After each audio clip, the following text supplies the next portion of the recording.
বিশ্বের ইতিহাসে এরকম খুব কম রাজনৈতিক দল আছে যাদের সৌভাগ্য হয় জনগণের ভালোবাসায় সিক্ত হয়ে জনগণের আস্থা নিয়ে ৭৫ বছর জন্য জনগণের সেবা করা, দেশের সেবা করা। বাংলাদেশ আওয়ামী লীগ সেই ধরনের একটা প্রতিষ্ঠান, বঙ্গবন্ধুর নেতৃত্বে গড়া। আজ জননেত্রী শেখ হাসিনার নেতৃত্বে আমরা এগিয়ে যাচ্ছি বাংলার মানুষের ভাগ্য পরিবর্তন করার জন্য, বঙ্গবন্ধু স্বপ্নের সোনার বাংলা গড়ার জন্য।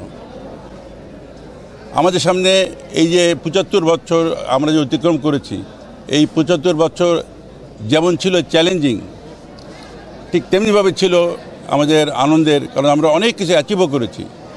বঙ্গবন্ধুর নেতৃত্বে, আজ জননেত্রী শেখ হাসিনার নেতৃত্বে বাংলাদেশ বিশ্বে উন্নয়নের রোল মডেল, বিশ্বে মহিলাদের ক্ষমতায়নের রোল মডেল, আজ বিশ্বে ডিজাস্টার ম্যানেজমেন্টের রোল মডেল। এই ধরনের আমি আরও অনেক বলতে পারি।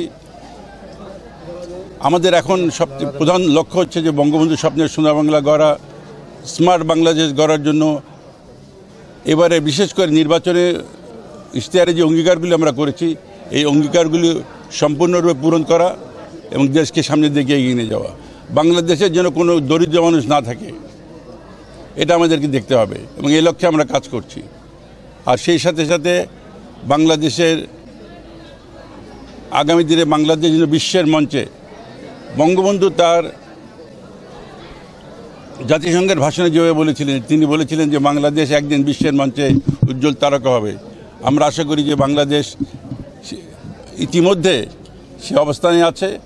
সামনের দিনগুলিতে আমরা জননেত্রী শেখ হাসিনার নেতৃত্বে আরও উন্নয়নের পথে এগিয়ে যাব ইনশাআল্লাহ। জনগণের, দেশবাসীর দোয়া চাই। আপনাদের দোয়া, আপনাদের আশীর্বাদেই, আপনাদের সমর্থনেই আমরা এত দূর এগিয়েছি। আগামীতেও ইনশাআল্লাহ আপনাদের দোয়া, আপনাদের আশীর্বাদ, আপনাদের সমর্থন আমাদের প্রতি থাকবে ইনশাআল্লাহ।